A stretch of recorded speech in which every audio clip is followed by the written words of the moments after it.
मैं नोट हूं, मैं भारत का नोट हूं। सही सुना, मैं बोल रहा हूं। अरे आपसे ही बात कर रहा हूं। भूल गए क्या? पैसा बोलता है। अच्छा हाँ, आजकल आप कहां पहचानते हैं, मैं बदल जो गया हूं। मेरा रूप पहली बार नहीं बदला है, यह मेरे साथ सदियों से हो रहा है। जितनी सरकारें आई उतना ही मेरा रूप और हैसियत बदली है। जिसका जैसा मन हुआ उसने वैसा मुझे बना दिया, लेकिन आज से पहले मैं इतना दुखी कभी नहीं हुआ।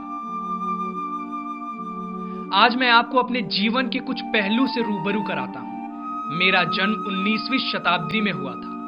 तब अंग्रेजों की सरकार थी। मेरे जन्म से सभी लोग खुश हुए, क्योंकि मेरे आने से हिसाब किताब में आसानी होने लगी। जैसे जैसे मैं लोकप्रिय होता गया, वैसे वैसे मुझे नया रूप रंग मिलता गया। मेरी एक अलग पहचान बनती रही।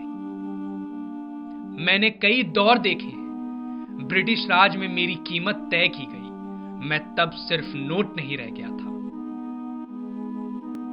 ब्रिटिश सरकार ने मुझे जॉर्ज फिफ्थ की तस्वीर के साथ 1 रुपए, 2.5 रुपए, 5 रुपए, 10 रुपए, 50 रुपए, 100 रुपए, 1000 रुपए और 10,000 रुपए का नाम देकर मेरी कीमत तय कर दी।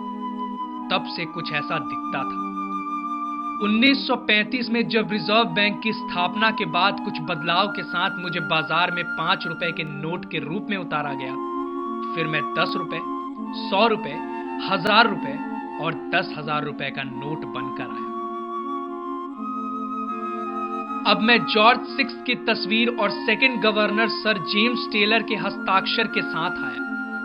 अनौपचारिक रूप से मैं भारत में 1883 में ही प्रचलित था, जब पुर्तगाली हुकूमत ने पहली बार मुझे भारत में लाए। तब मैं रुपया ना होकर रुपया था, और तब मैं किंग ऑफ पुर्तगाल की तस्वीर के साथ 5, 10, 20, 50, 100 और 500 रुपया बनकर आया। तब मेरा विस्तार गोवा तक ही सीमित था। 1940 में विश्व युद्ध के समय में जापान ने मेरे जैसे ही और नकली नोट बाजार में उतारे। नकली नोटों और मुझ में कोई भी फर्क नजर नहीं आता था। अब मुझे पहचानने के लिए कुछ और फेरबदल किए गए। इस बार जॉर्ज सिक्स्थ की तस्वीर को सीधा किया और पहली बार सुरक्षा पट्टी लगाई गई। लेकिन मेरा यह रूप भी 1947 तक ही रहा। फिर भारत आजाद हो गया और मैं नए बदलाव को तैयार हो गया। आज जहां भारत में धर्म और जाति पर लोग बटे हुए हैं, वहीं भारत की आजादी के बाद 1959 में हज यात्रियों की सुविधा के लिए भारत सरकार ने मुझे 10 रुपए और 100 रुपए के इस नए अवतार में पेश किया।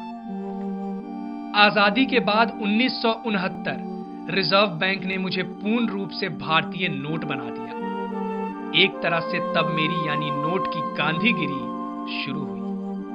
यह पहला ऐसा दौर था जिसमें मैंने अपनी पहचान को सुरक्षित पाया। हर किसी ने मेरे इस रूप को खुद में ढाल लिया।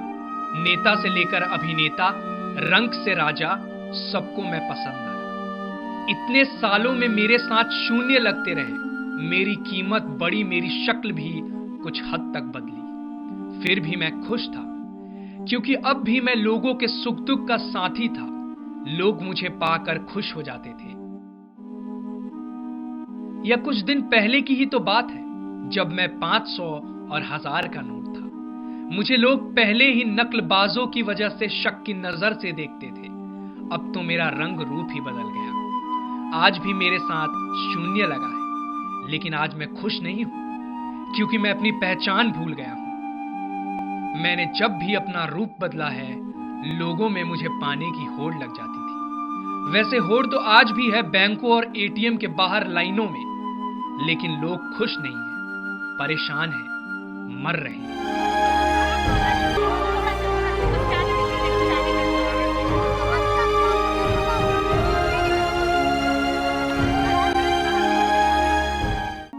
आज मैं 2000 का नोट हूं। आज मैं गुलाबी हो गया हूं। रंगीन होने के बाद थोड़ा रंग भी छोड़ता हूं। गांधी जी भी अपनी जगह से शिफ्ट हो गए हैं और कागज भी थोड़ा हल्का हो गया है। आप लोगों से मिलने की जल्दी में मशीन से निकल भागा हूं, लेकिन आज भी मैं भारत का नोट हूं। आपसे सवाल पूछता हूं, अब क्या मुझे उतना प्यार देंगे, मुझे पहचानेंगे?